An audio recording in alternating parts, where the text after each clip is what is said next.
Et voilà, on est sur de la E115, le panneau il est cassé en deux. Bon, mais je pense que c'est le parc éolien de Saint-Secondin.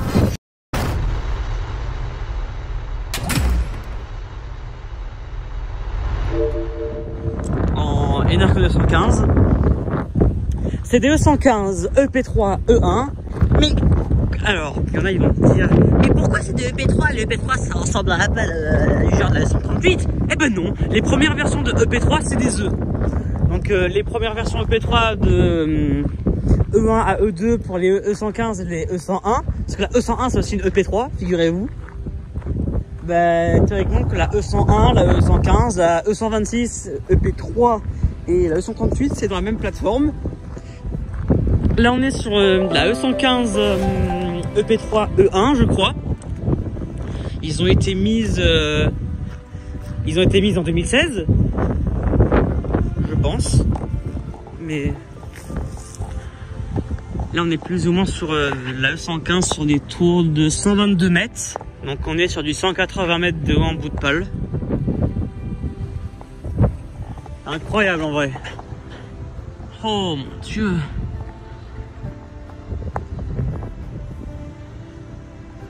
Regardez, je sais pas si on voit le logo Enercon avec le modèle écrit dessus E115. Là je vois pas mal d'éoliennes. Là il y a Saint-Secondin avec 5 nouvelles éoliennes V136 qui ont été construites cette année, l'année dernière. Qu'est-ce que je vois? Là je vois les Mignonnaires 1 et bientôt Mignonnaires 2. De base il devait avoir de la E160, mais figurez-vous que ce n'est pas de la E160, c'est de la V163. Pourquoi? Je pense que la E160 a été devenue c'est de la daube en sorte. D'ailleurs, je sais pas si vous voyez la Enercon juste là, mais le paysage il est semi non fonctionnel. Je sais pas si vous voyez, mais il flash rouge, mais fixe avec un clignotant blanc. Et là, sinon là, on a une autre E115 qui est là. Moi, je pense que chaque éolienne E115 font 3 mégas. Sinon, je mettrai une correction pour une production totale de 15 mégas, parce qu'il y a 5 éoliennes E115 EP3 E1.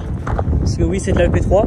Alors ce que je remarque sur la E115, c'est qu'il y a le refroidissement, c'est les genres des fenêtres, mais il y a aussi un refroidissement pour sur le toit.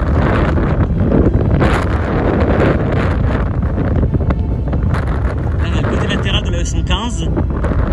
Oh mon dieu. Oh, il y a un différent.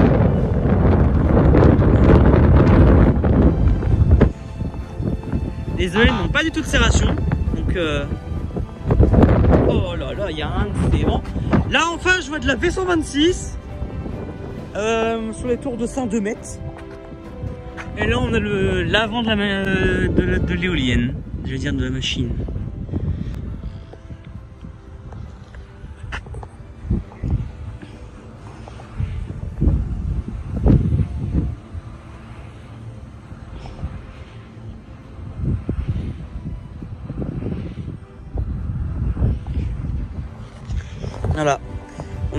Voilà, on est sur des éoliennes de 122 mètres de haut. D'ailleurs au loin je vois Champagné-Saint-Hilaire avec les EP3 qu'on connaît aujourd'hui. Et ça c'est les anciennes EP3. Donc pour comparer un peu, quand on compare une EP3 aujourd'hui, alors qu'avant la EP3 c'était un 9, franchement c'était pas du tout pareil avant. Voilà, c'est des éoliennes de 180 mètres de haut sinon. Et ben voilà. Là ici je vois Saint-Secondin, une autre partie de Saint-Secondin, et je vois Husson du Poitou avec 9 éoliennes V100, mais c'est en 2 parties de ce que j'ai entendu dire. Mais bon. Après là ouais, il y a la V126. Par supposition, je pense qu'ils sont exploités par EDF. Mais bon, vu le paysage, bon. Et là il y a la E115. J'ai envie de dire la E115, c'est vraiment les seuls de ce secteur là. En revanche,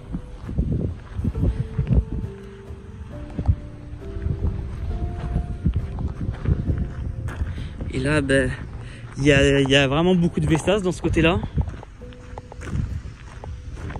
Et là, il y a les mignots d'air. Dire que ça aurait pu être de la E160.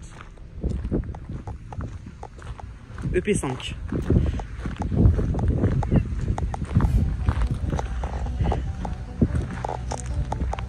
Mais bon.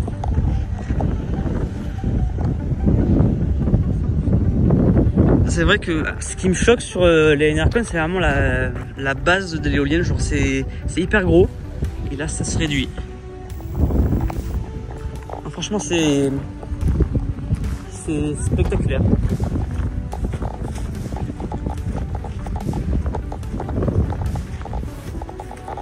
Ouais, l'exploitant c'est Hydrowatt apparemment. Le panneau il est toujours détruit en deux.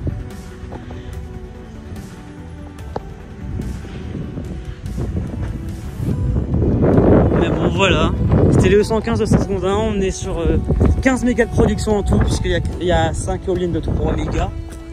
Mais bon.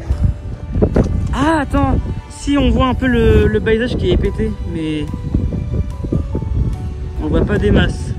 Parfois vous voyez du rouge, du blanc, c'est un peu... Ça a un peu mal foutu le système de balisation. Certaines Enercon. Peut-être que...